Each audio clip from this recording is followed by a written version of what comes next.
আজকের ক্লাসে আমরা দেখব অ্যাডমিশনে ইংরেজি থেকে ঠিক কি ধরনের কোশ্চেন আসে এবং সেই কোশ্চেনগুলো কিভাবে অ্যান্সার করতে হয়। সো চলো দেরি না করে আজকে ক্লাসটি শুরু করা যাক। আর আজকের সম্পূর্ণ ক্লাসটি জুড়ে আমি তোমাদের সাথে আছি। তোমাদের সীমান্ত ভাইয়া পড়াশোনা করতেছি ঢাকা বিশ্ববিদ্যালয়ে। এবং দেখো ১ নম্বর এমসিকিউটা এটা ঢাকা ইউনিভার্সিটিতে বি ইউনিটে ২৩-২৪ সেশনে আসছিল এবং এই এমসিকিউতে বলছে which of the following sentence has an interjection in it. মানে নিচে ৪টা সেন্টেন্সের ভিতরে কোনটাতে তোমার ইন্টারজেকশন আছে। এখন এইখানে যে কোশ্চেনটা করছে এইটা কিন্তু একদম বেসিক থেকে অর্থাৎ সেন্টেন্স টপিক থেকে কোশ্চেন করা হয়েছে। যেমন প্রথমে বলছে well it is time to say goodbye. Okay, এখন হচ্ছে বিদায় নেয়ার পালা। তারপর বলছে হি স্টাডিড হার্ড, সে অনেক পরিশ্রম করলো বা অনেক কঠোর পরিশ্রম করলো, ইয়েট তবুও he could not pass in the test, তবুও সে টেস্ট বা পরীক্ষাতে পাস করতে পারলো না। This is not what I meant, এটি সেটা নয় যেটা আমি বুঝিয়েছি। Do you know where the playful penguins live, তুমি কি জানো কোথায় হচ্ছে পেঙ্গুইনরা বসবাস করে? এখন এখানে আপাত দৃষ্টিতে তোমার দেখে মনে হবে যে কোথাও ইন্টারজেকশন নাই, কিন্তু বাস্তবিক অর্থে আসলে এখানে ইন্টারজেকশনটা একটু লুকায়িত অবস্থায় আছে। যেমন দেখো এ নাম্বার সেন্টেন্সে তুমি যদি একটু লক্ষ্য করো বলছে well it is time to say good bye. Interjection বলতে বোঝায় যে আবেগ, মনের আবেগ বুঝাবে। ঠিক তেমনি দেখো প্রথম সেন্টেন্সটাতে কিন্তু মনের আবেগ বুঝাইতেছে এবং বলতেছে আহ এখন হচ্ছে বিদায় নেয়ার পালা। এখানে ওয়েল দিয়ে বুঝাইছে আহ বেশ এখন বিদায় নেয়ার পালা। এই যে যে আবেগ বুঝাইতেছে এইখানে এই ওয়েলটাই হচ্ছে ইন্টারজেকশন। তাহলে অ্যান্সার কি হবে? অ্যান্সার হবে এ নাম্বার। তারপর ২ নাম্বার এমসিকিউ যেটা আছে এটাও কিন্তু ঢাকা ইউনিভার্সিটিতে সি ইউনিটের ২২-২৩ সেশনে আসছিল এবং এখানে বলছে it is how you deal with failure that শূন্যস্থান হাউ ইউ অ্যাচিভ সাকসেস। তার মানে তুমি তোমার নিজের ব্যর্থতার সাথে যেভাবে ডিল করবে বা তোমার ব্যর্থতাটাকে তুমি যেভাবে অ্যাকসেপ্ট করবে এইটার উপর নির্ভর করবে যে তুমি আসলে সাকসেসটা কিভাবে পাবে। সো এখন দেখো অপশনে বলছে determines, have determined, determined, determining. এখন শূন্যস্থানে আমাদের কি বসাতে হবে, তাই না? এইখানে এই যে দ্যাট, এই দ্যাটটা হচ্ছে এই পুরো ক্লজটাকে বোঝাচ্ছে এবং পুরো ক্লজটা এখানে সাবজেক্ট হিসেবে ব্যবহৃত হচ্ছে। যখন কোনো সেন্টেন্সে একটা ক্লজ, সম্পূর্ণ একটা ক্লজ সাবজেক্ট হিসেবে ব্যবহৃত হয় তখন সেখানে ভার্বটা অবশ্যই সিঙ্গুলার হয়। অর্থাৎ এখানে পুরো ক্লজটা হচ্ছে একটা সিঙ্গুলার সাবজেক্ট। এখন সাবজেক্ট যদি সিঙ্গুলার হয় তাহলে ভার্ব কি হবে? ভার্বের সাথে এস অথবা ইএস যোগ হবে। তাহলে অ্যান্সার হবে ডিটারমাইন্স। এবং তুমি বলতে পারো যে হ্যাভ ডিটারমাইন্ড, ডিটারমাইন্ড, ডিটারমাইনিং এগুলা কেন দিলাম না? ক্লজ যখন সাবজেক্ট হিসেবে ব্যবহৃত হবে তখন এটা হয়ে যাবে সিঙ্গুলার সাবজেক্ট। সিঙ্গুলার সাবজেক্ট হলে ভার্বের শেষে এস বা ইএস যোগ হয়। এখানে হ্যাভ আছে তাহলে এটা হবে না। এখানে ডিটারমাইন্ড আছে, পাস্ট টেন্সে আমরা নিব না কারণ এখানে পাস্ট নির্দেশক কোনো ওয়ার্ড নাই। যেমন ইয়েস্টারডে, লাস্ট নাইট বা লাস্ট টাইম এমন টাইপের কোনো ওয়ার্ড নাই। তাহলে এটা প্রেজেন্টেই হবে এবং প্রেজেন্টে হবে ভার্বের সাথে এস বা ইএস যোগ হবে, সেজন্য অ্যান্সার হবে এ নাম্বার। আশা করি বুঝতে পেরেছো। আর তোমরা কে কোন কলেজ থেকে ক্লাস করতেছো অবশ্যই কিন্তু তোমাদের কলেজের নামটা কমেন্টে জানিয়ে দিবে। আর আজকে ক্লাসটা কেমন লাগতেছে সেটাও কমেন্ট করে জানাতে পারো। এরপর দেখো বলছে এটাও ঢাকা ইউনিভার্সিটির বি ইউনিটে ২১-২২ সেশনে প্রশ্নটা আসছে এবং এটাতে বলছে the noun form of the word waste. এখানে বলছে ওয়েস্ট, ওয়েস্ট ওয়ার্ডটা মেইনলি নাউনও হয় আবার হচ্ছে ভার্বও হয়। ওয়েস্ট ওয়ার্ডটা নিজেই হচ্ছে নাউন আবার ভার্বও হয়। এখন নিচে যে অপশনগুলো দিছে দেখো ওয়েস্টিং এটা তো হবেই না, আইএনজি অ্যাড করে দিছে এটা হবে না। ওয়েস্টেজ এটা হতে পারে, ওয়েস্টফুল, ওয়েস্টফুল হবে না। তারপর বলছে ওয়েস্ট। এখন এই দুইটার ভিতরে কোনটা হবে? এই দুইটার ভিতরে অ্যান্সার আসলে বলতে গেলে দুইটাই হয়, কারণ দুইটাই এটাও নাউন হয় এটাও নাউন হয় আবার ওয়েস্ট এটা ভার্ব হিসেবে ইউজ হয়। কিন্তু যেহেতু বি নাম্বার অপশনটা রাইট এবং বি নাম্বার অপশনটা আগে আছে তাই আমরা বি নাম্বারটা দেখাবো, তাহলে আমাদের অ্যান্সার হয়ে যাবে। তারপরে এমসিকিউটা দেখো ঢাকা ইউনিভার্সিটিতে সি ইউনিটে ২২-২৩ সেশনে আসছিল এবং এই প্রশ্নে বলা হয়েছে যে 3/4 of the earth's surface covered by water, মানে বলতেছে পৃথিবীর 4/3 হচ্ছে পানি। এখন এখানে মেইনলি দেখো কোশ্চেনটা কিন্তু ভার্বে আর বাকি সবকিছু ঠিক আছে। এটা হচ্ছে সাবজেক্ট অনুযায়ী আমাদের ভার্ব বসাতে হবে এবং এই কোশ্চেনটা কিন্তু আসছে সাবজেক্ট ভার্ব এগ্রিমেন্ট বা রাইট ফ্রম ভার্ব। যখন তোমরা এই টাইপের কোশ্চেন পাবা তখন দেখবা দুইটা নাউন আছে, এই জায়গায় একটা নাউন আছে, এই জায়গায় একটা, এবং মাঝখানে প্রিপোজিশন দেয়া আছে, তাই না? এখানে 3/4 বলছে আবার এখানে বলছে আর্ট, এইটা সিঙ্গুলার আবার এটা দেখো প্লুরাল। যদি বলে ভগ্নাংশ, যদি ভগ্নাংশ বলে অথবা যদি পার্সেন্টেন্স বলে এবং কমন ডিটারমিনার, এই তিন ক্ষেত্রে তুমি প্রিপোজিশনের পরেরটা হচ্ছে পরে যে নাউনটা থাকবে ওইটা মেইন সাবজেক্ট হিসেবে ধরবা এবং ওই সাবজেক্ট অনুযায়ী ভার্ব বসাবা। এই তিনটার বাইরে যত টাইপের সেন্টেন্স দেখ না কেন সেখানে যদি প্রিপোজিশন থাকে তাহলে প্রিপোজিশনের আগেরটা হচ্ছে তুমি মেইন সাবজেক্ট ধরে তারপর হচ্ছে ভার্ব বসাবা। এখানে দেখো, এখানে যেহেতু 3/4 বলছে, 3/4 তার মানে 4/3 মানে ভগ্নাংশ বলছে। যেহেতু ভগ্নাংশ বলছে সেহেতু আমরা প্রিপোজিশনের পরেরটা হচ্ছে মেইন সাবজেক্ট হিসেবে নিব। এখানে দা আর্থ, আর্থ বলতে কয়টা বোঝায়? পৃথিবী একটাই, তার মানে সিঙ্গুলার। যদি সাবজেক্ট সিঙ্গুলার হয় ভার্বটাও সিঙ্গুলার হবে, তাহলে কি হবে? আর হবে না, ইজ হতে পারে, কভার্ডস হতে পারে, তারপর বলছে কভারিং। তাহলে আমরা কোনটা নিব? Is covered by water. কারণ কভার্স দ্য ওয়াটার কেন দিলাম না? কারণ এটা passive sentence. Is covered by water এইটা হবে। তাহলে অ্যান্সার হবে আমাদের বি নাম্বারটা। এই এমসিকিউটা দেখো ঢাকা ইউনিভার্সিটিতে ইউনিটে 20-21 সালে আসছিল এবং এই প্রশ্নে বলছে the noun form of bore.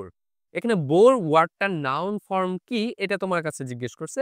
এখানে দেখো বোরিং বলছে, বোরিং তো হবেই না, বোরসও হবে না, বোর্ডও হবে না, হবে কি? বোরডম। কেন বোরডম হইলো? কারণ যখন কোনো ওয়ার্ডের শেষে তুমি ডম পাবা তখন এইটা নাউন, তখন তুমি এটা ধরে নিবা যে এইটা নাউন ওয়ার্ড। তাহলে বোর এই ওয়ার্ডটার নাউন ফর্ম কি? বোরডম।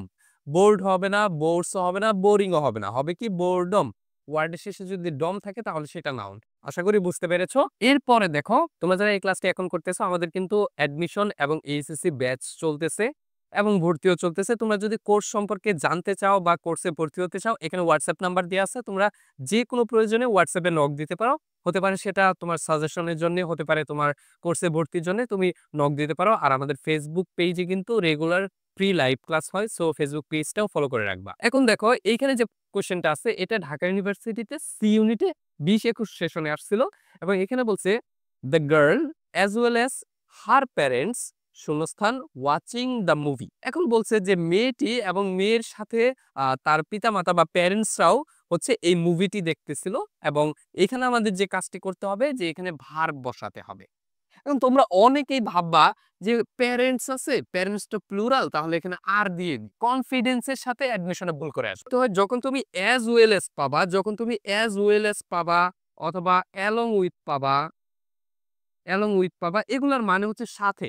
যদি কোনো সেন্টেন্সে as well as, along with এই টাইপের ওয়ার্ড পাও তাহলে হচ্ছে তুমি অ্যাজ ওয়েল অ্যাজ থেকে ভার্বের আগ পর্যন্ত কেটে দিবা, যা আছে সব কেটে দিবা, সব কেটে দিবা। অ্যালং উইথ থাকুক অথবা অ্যাজ ওয়েল অ্যাজ থাকুক, যাই থাকুক, এইখান থেকে একদম ভার্বের আগ পর্যন্ত কেটে দিবা। অর্থাৎ অ্যালং উইথ থেকে অথবা অ্যাজ ওয়েল অ্যাজ থেকে ভার্বের আগ পর্যন্ত কেটে দিবা।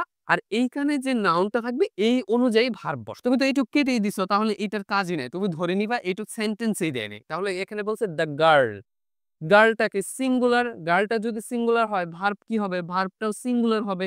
ভার্ব সিঙ্গুলার তাহলে কোনটা দেখো তো? ইজ হতে পারে, আর হবে না, ওয়ার হবে না, হ্যাভ বিন হবে না। হ্যাজ থাকলে আমরা ভাবতে পারতাম, তাহলে অ্যান্সার হবে কি? ইজ।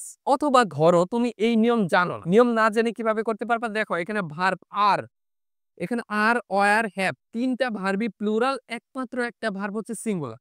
তুমি নিয়ম না জানলেও দেখো একটা এমসিকিউ যেহেতু অন্যগুলোর থেকে আলাদা, সেহেতু তুমি জাস্ট যদি এ নাম্বারও দাগাই দিয়ে আসো তাহলেও কিন্তু অ্যান্সার হয়ে যাচ্ছে। এই এমসিকিউটা দেখো ঢাকা ইউনিভার্সিটিতে সি ইউনিটে 18-19 সালে আসছিল এবং এই এমসিকিউতে বলছে the young entrepreneur as well as her sales team members deserve praise.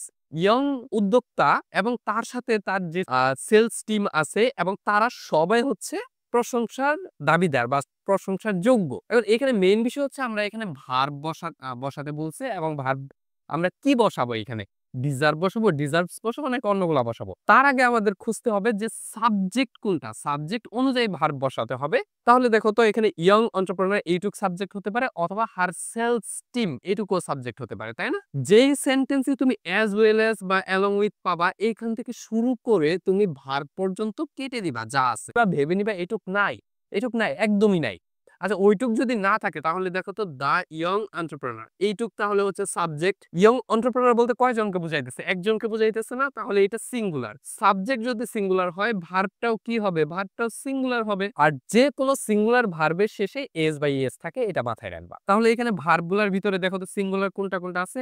Deserves আছে আর হ্যাজ ডিজার্ভড আছে। তোমার এই বি আর সি যাইতাছে অ্যান্সার হিসেবে, এ আর ডি আগেই বাদ। এখন দেখো তো ডিজার্ভস আর হ্যাজ ডিজার্ভ যদি প্রেজেন্ট ইনডিফিনিট থাকে তাহলে আমাদের অন্য কোনো টেন্সে যাওয়ার দরকার নেই। অপশনাল প্রেজেন্ট ইনডিফিনিট থাকলে আমরা প্রেজেন্ট ইনডিফিনিটই লাগাবো।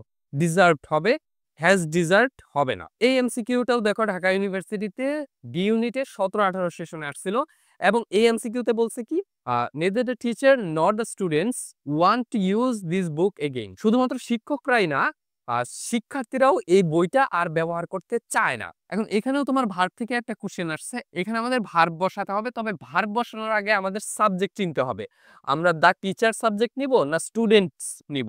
এটা হচ্ছে প্লুরাল, এটা হচ্ছে সিঙ্গুলার। আমরা কোনটা সাবজেক্ট নিব এবং কোন অনুযায়ী আমরা হচ্ছে ভার্বটাকে বসাবো। সো এইখানে মেইন বিষয় হচ্ছে যখন তোমরা সেন্টেন্সে নেইদার ডট ডট নর পাবা আর সেন্টেন্সটা যদি অ্যাসার্টিভ হয় তাহলে হচ্ছে পরেরটা, তার মানে নেইদার নরের পরেরটা হচ্ছে সাবজেক্ট। আর যদি সেন্টেন্স ইন্টারোগেটিভ হয় অর্থাৎ শেষে যদি কোশ্চেন মার্ক থাকে তাহলে এখানে প্রথম নাউনটা হবে সাবজেক্ট। বুঝতে পারছো? এইখানে যেহেতু অ্যাসার্টিভ আছে তাহলে আমাদের সাবজেক্ট হইতেছে দ্য স্টুডেন্টস, অর্থাৎ প্লুরালটাই আমাদের সাবজেক্ট। আচ্ছা, সাবজেক্ট যদি প্লুরাল হয় তাহলে ভার্বটাও প্লুরাল হবে। প্লুরাল ভার্ব কোনটা? ভার্বের শেষে এস বা ইএস থাকলে ভার্বটা হচ্ছে সিঙ্গুলার, তাহলে এটা হবে না। ওয়ান্ট হতে পারে, ওয়ান্টিং হবে না, কারণ ডিরেক্টলি ওয়ান্টিং ব্যবহার করা যায় না। ইজ ওয়ান্টিং বা আর ওয়ান্টিং থাকলে ব্যবহার করা যেত। এখন ইজ ওয়ান্টিং বলছে, ইজটা সিঙ্গুলার বুঝাচ্ছে, এটাও হবে না, এটাও হবে না, এটাও হবে না। এটা তো কোনোভাবেই হবে না, কারণ ডিরেক্টলি তুমি ভার্বের সাথে আইএনজি ইউজ করে ব্যবহার করতে পারবা না। তাহলে এইটাও হবে না, কারণ এটা সিঙ্গুলার। অ্যান্সার হবে বি নাম্বার, ওয়ান্ট। এখন তুমি ধরো নিয়ম জানো না, নিয়ম না জেনেও তুমি করতে পারবা কিভাবে? যেমন ওয়ান্টস, এটা সিঙ্গুলার। ইজ ওয়ান্টিং, এটাও সিঙ্গুলার। দুইটাই সিঙ্গুলার আছে, তার মানে এক টাইপের যদি এক টাইপের অপশন যদি দুই জায়গায় দেয়া থাকে তার মানে ওইটা তো হবেই না। আর ওয়ান্টিং এটা এমনিও হবে না, কারণ ডিরেক্টলি ভার্বের সাথে আইএনজি ইউজ করে ব্যবহার করা যায় না। শুধুমাত্র বাকি থাকে ওয়ান, তার মানে অ্যান্সার হবে ওয়ান্ট। তুমি ধরো নিয়ম জানো না তারপরে ওয়ান্ট দিয়ে দিলা, কেন? কারণ এ আর ডি দুইটাই দেখতে সেম, দুইটাই সিঙ্গুলার, তার মানে একটা হইলে তো আর একটা হওয়ার কথা ছিল, তার মানে দুইটার ভিতরে কোনোটাই হবে না। আর সি নাম্বার এমনিও হয় না, শুধু হবে বি নাম্বার। নিয়ম না জানলেও তুমি এইভাবে বের করতে পারবা। এখন দেখো এই এমসিকিউটাও ঢাকা ইউনিভার্সিটিতে ডি ইউনিটে 17-18 সেশনে আসছিল এবং এটাতে বলছে many a man dash succumbed to such temptation. এখন বলছে শূন্য স্থানে ভার্ব বসাতে হবে। আচ্ছা, এইখানে আমি জাস্ট তোমাদের ছোট একটা টেকনিক দিয়ে দিই। তুমি হচ্ছে এটা সেন্টেন্সের মিনিং বুঝো না বুঝো কিচ্ছু দেখার দরকার নাই। এখানে তুমি রুলস পারো না পারো সেটাও দেখার দরকার নেই। তুমি জাস্ট লক্ষ্য করবা ভার্বের দিকে। দেখো তো এখানে গেট, এইটা প্লুরাল আছে, ভার্বটা প্লুরালে আছে কেন? কারণ সিঙ্গুলার ভার্বের শেষে সবসময় এস বাই এস পাবা। এখন এখানে আর, এইটাও প্লুরালে আছে। হ্যাভ, এইটাও প্লুরালে আছে। দেখো তিনটাই প্লুরালে আছে, একমাত্র হ্যাজ ভার্বের শেষে এস বাই এস আছে, তার মানে এটা সিঙ্গুলারে আছে। তাহলে অ্যান্সার কোনটা হবে বলো তো? অ্যান্সার হবে হ্যাজ। এখন এখানে আমি নিয়মটা বলে দিই। মেনি এ ম্যান যদি থাকে, এটা একটা ফ্রেজ, মূলত সাবজেক্টটা সিঙ্গুলার।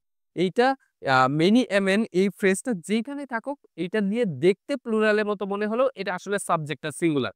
যদি সাবজেক্ট সিঙ্গুলার হয় ভার্বটাও সিঙ্গুলার হবে, অ্যান্সার হবে কি হ্যাজ। সো ক্লাসটা কেমন লাগছে একটু কমেন্ট করে জানিয়ে দিও। আর এরকম ক্লাস যদি আরো চাও তাহলেও অবশ্যই কমেন্ট করে জানাবা, আমি চেষ্টা করব এরকম ক্লাস তোমাদের আরো দেওয়ার জন্য। আর তোমরা যদি আমাদের চলমান কোনো কোর্স সম্পর্কে জানতে চাও, তোমাদের এইচএস এর একাডেমিক কোর্স অথবা অ্যাডমিশন কোর্স, তাহলে তোমরা হোয়াটসঅ্যাপ নম্বরে আমার সাথে যোগাযোগ করতে পারো। তো আজকের ক্লাস এই পর্যন্তই। আল্লাহ হাফেজ।